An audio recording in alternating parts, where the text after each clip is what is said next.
What if I told you that we have people in this world with a very pure heart, with very pure and clean spirit, still living in this world today?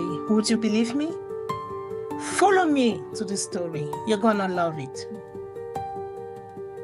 Welcome to African Folktales Fireside. Gather around, children of the soil. Come closer, mothers and fathers.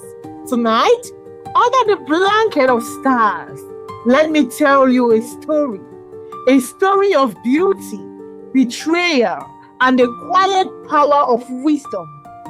There was once a woman named Fomo who lived in the heart of the very beautiful city of El Sabo, a place where the streets were alive with music. The air smelled of grilled meat, and the laughter of children changed the winds. Fomo, even the sun seemed to rise gently on her home. Her skin was like the smooth bark of the mukwa tree, and her smile, it could heal even the heaviest of hearts. But it was not just her beauty that made her famous. It was her spirit. She loved God with a passion as deep as the ocean, and her heart overflowed with kindness. Now, you must know, beauty and goodness often awaken two things in people: admiration and envy. Fomo had many friends, or so it seems. There was Yanika, who always wore a bright head wrap and a brighter smile. But her tongue was sharp like a razor. There was Kiniben, sweet as honey in front of Fomo, but bitter as aloe vera behind her back.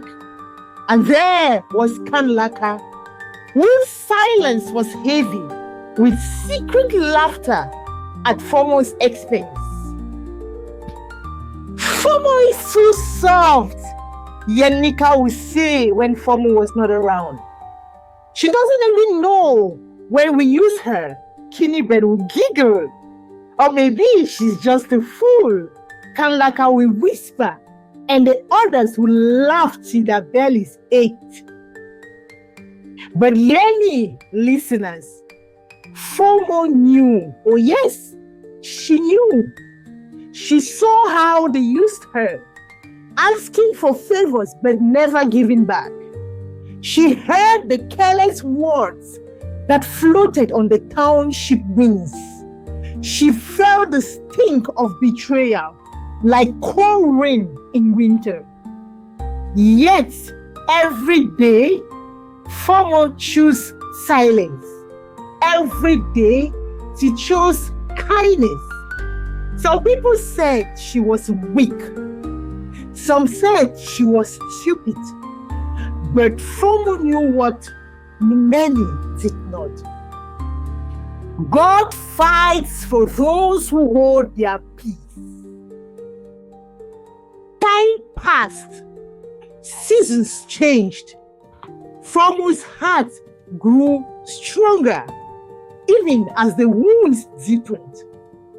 Then, one day, as the drums of her 41st birthday celebration echoed through the village and the city, Fomo made a decision.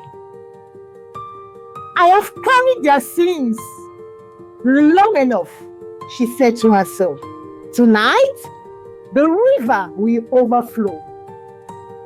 She invited all her friends to a feast.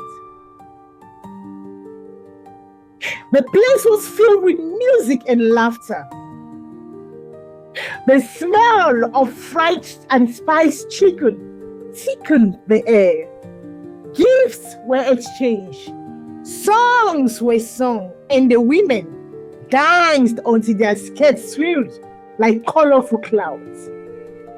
At the height of the celebration, when the moon was high and every heart was merry, Fomo stood up.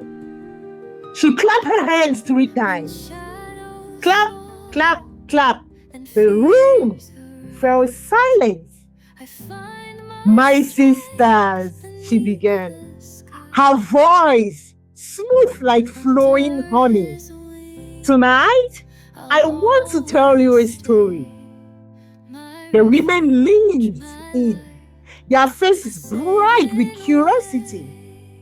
There was once a beautiful tree, Fomo said, that gave shade to everyone, even those who broke its branches and plucked its fruit without thanks. She paused, letting the words sink in. The tree never complained. It stood firm, believing that kindness was its purpose.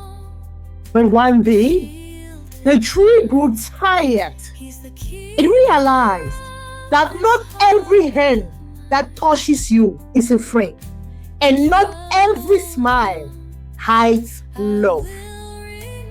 The women shifted uncomfortably.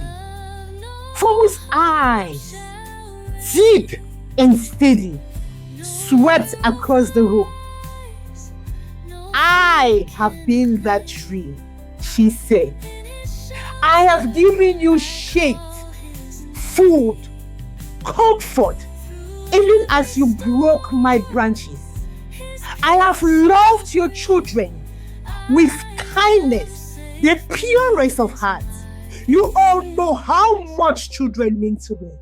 I have gifted your children from an empty pocket.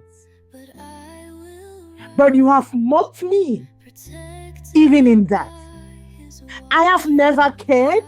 I have never bothered, because it has always come from a heart of love. Children mean so much to me. But the one that pains me the most is your betrayer as friends. A murmur ran through the crowd. Yenika's face turned pale. Kiniben fidgeted with her bracelet. Kanlaka's mouth opened and closed like a fish gasping for air. I know about the whispers. Oh yes, I do. Fomo continued. Her voice still soft, still kind. I know about the laughter behind my back, the tricks, the betrayals, the plot. Gasps filled the room. Someone dropped a cup. It shattered on the floor. But hear me well, Fomo said, raising her hand. I forgive you all. Her words hung in the air like the sweet scent of evening jasmine. I forgive you all, she repeated, but I will no longer allow you to break my branches. Her smile was serene, untouched by bitterness. I will pray for you. I will greet you, but I will love you from afar. The women sat frozen, their shame heavier than chains. Some began to cry openly. Some begged for forgiveness. Forgive us, Fomo.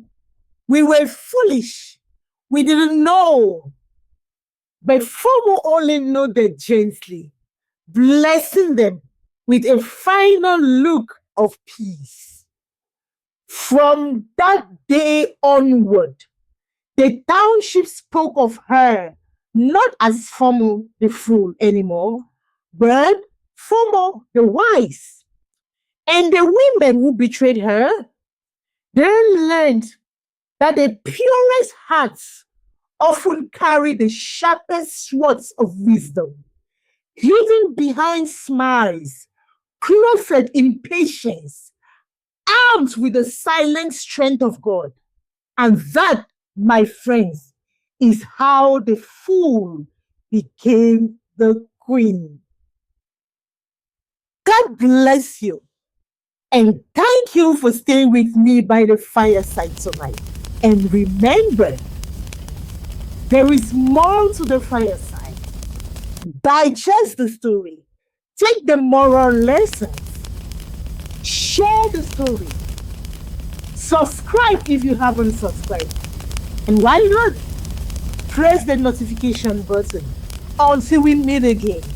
Goodbye from the fireside. God bless you.